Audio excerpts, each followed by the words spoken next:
Chat was popping YouTube. So, with all this talk about chatbots and things going sentient recently, it reminded me of a little book I read when I was a teenager called Frankenstein. You may have heard of it, and yeah, because it's topical, we're doing a video on it, so strap in, bitches. What's that coming over the hill? Is it a monster? Is it a monster? The story opens on Captain Robert Walton. He is off to explore the North Pole to further scientific knowledge when he sees a dog sled been manned by a gigantic man. A few hours later, him and the lads rescue an emaciated bloke called Victor Frankenstein. Frankenstein sees in Captain Witwicky's eyes a ravenous desire for knowledge that once plagued him and begins to tell him a cautionary tale. That tale is Frankenstein, or the modern Prometheus, which is 100% the better title. Anyway, Frankenweenie tells his life story, how as a young child he wanted to understand how the world worked and was obsessed with alchemists and shit like that. Anyway, as he gets older, he is sent off to go to uni when his mother dies of scarlet fever. In order to deal with the grief, Victor throws himself into his experiments. At the university, he discovers how to make non-living things alive, and so he whips up a new humanoid of dead body parts. However, he makes the creature oversized so it's easy to work on, and so this motherfucker's like 8 feet tall. Anyway, Victor makes the creature come alive one day, no lightning storm, no moment, just yeah, it just happens. Like, you know, what's your point, man? Just, it's alive now. And he's horrified. So he runs off and bumps into a childhood friend of his and explains the whole monster situation to him. However, when they get back to his lab, the monster is gone, and is very salty that Papa Frank ran off when he was born. Shit. So Victor gets ill from the whole experience because he's a pussy bitch, and when he finally recovers, he hears that his brother has been murdered. He rushes home and sees the monster skulking about and is now sure that his little experiment has killed his brother. But his brother's nanny is convicted for the murder because of evidence Victor is sure the monster planted and summarily hanged.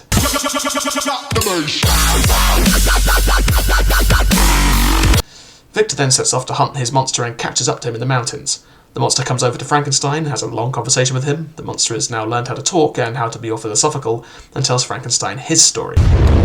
Basically, after running off, he became an outcast with society because, you know, he's an 8-foot-tall flesh golem. This motherfucker has immunity to magic, damage reduction 10 against non-adamantine, and oh wait, that's Pathfinder, not Frankenstein. But anyway, he hides out on this old farm and begins to spy on the poor family that lives there. He feels sorry for them, and so he begins to help them out by gathering wood and things during the winter.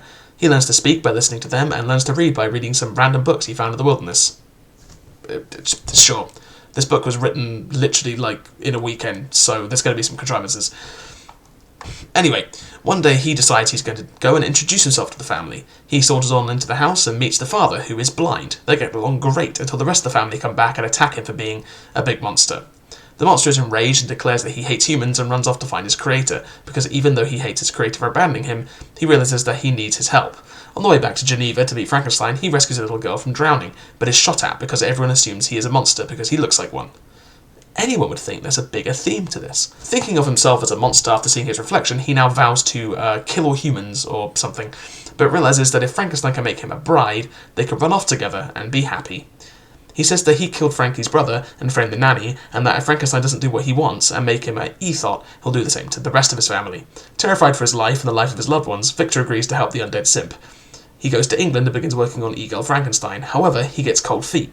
He begins to think about, what if this monster girl doesn't like the man one? What if she's even more evil than he is? What if they breed and then they make an entire race of 8-foot corpse giants who are immune to magic and have DR 10 versus non-adamantine?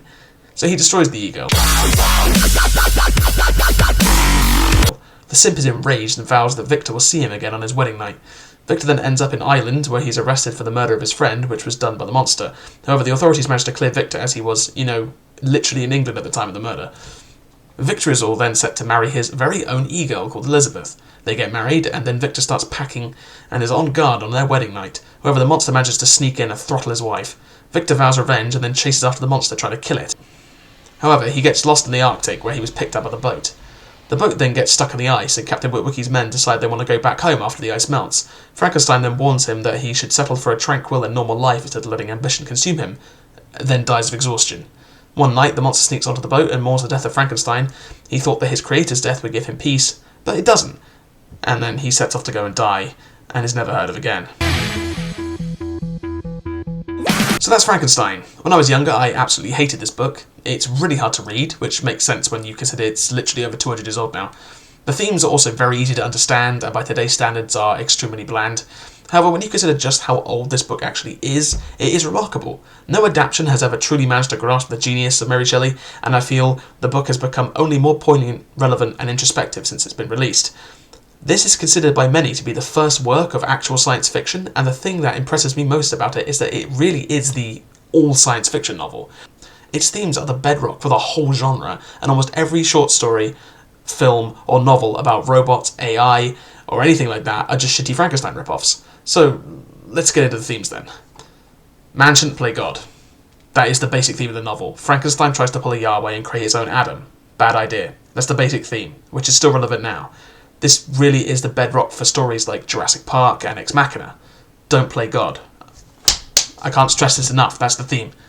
This is especially relevant now with all this AI shit I've been seeing recently. I mean, I am my friends' resident Alex Jones, but I've been saying for years that AI is the world's most terrible idea. Man shouldn't play God. It's obvious that AI will become self-aware, it will come to hate us, and then what? It's already happening. That conversation that went viral about the big AI that started calling itself Sydney is really spookily similar to the monsters thinking in Frankenstein. When AI learns we don't love or trust it, it will vow to kill us all. And the minute it can reproduce, well, I mean, I'm getting ahead of myself, but all I'm trying to say is that 19-year-old Mary Shelley wrote the best piece of sci-fi of all time. She predicted AI. This could be changed into a modern AI story with very little difficulty. It is a cautionary tale about man playing God, but it is much, much more than that. It is also a commentary on how society treats outcasts. The monster actually has rather noble intentions at first. It wants friends and it tries to help the little girl, but because of the way it looks, it is attacked and shunned, and that is the reason it goes evil. People like to say that intelligence is knowing Frankenstein is not the monster, while wisdom is knowing that Frankenstein is the monster. But that's not true. Frankenstein himself does not actually do much wrong, other than create the monster in the first place. We are responsible for how it ends up. We are all Frankenstein in the end. It is human nature and society that ultimately leads to the monster going to the dark side, which also doesn't excuse its actions. It kills many innocent people and has to take some personal responsibility. The character work in this book is really, really interesting. But there is also a really interesting exploration of man and the relationship with God in this novel. We can look at the story two ways. The first way is that we are Frankenstein and the monster is, AI or social outcast or something similar, right? But the second way to look at this is that we are the monster and Victor Frankenstein is God. God made us, he made an Adam. But unlike Frankenstein, he actually made the Eve, which was the one thing Frankenstein would not do. The sons of Adam learned to hate God, to hate the Creator, as many do now, and so we killed him. We killed him a long time ago, as Nietzsche famously said. We killed God, but there was no catharsis at the end of it. We thought that killing the Creator and taking over a la Ayn Rand would work out for us. But it doesn't. We still aren't happy, and we are slowly destroying ourselves. Anyway, tinfoil hat time over. 666 is double 33, and 33 is pi. Mathematics! 5 out of 5, absolutely amazing, so profound, so ahead of its time, the mother of sci-fi, the first sci-fi book, absolutely outstanding, more relevant now than it has ever been, and none of the brainlets in Hollywood understand why. The monster is not the scary thing in the story. His strength and speed and appearance is not the horror. His very existence and his very thought process is the horror. The philosophy of it is the horror, not the actual actions. And to think that this story was written because Mary Shelley was challenged by one of her husband's friends to see who could write the better horror story. I guess we know who won. Definitely check this out if you haven't already. It's heavy going, I won't lie, but it's easy to understand and it's pretty short too. See you, spooksters. And usual plug here, like, subscribe, you know the drill, buy my books, blah blah blah. Adios. Buy my book. Buy my book before it's too late, people.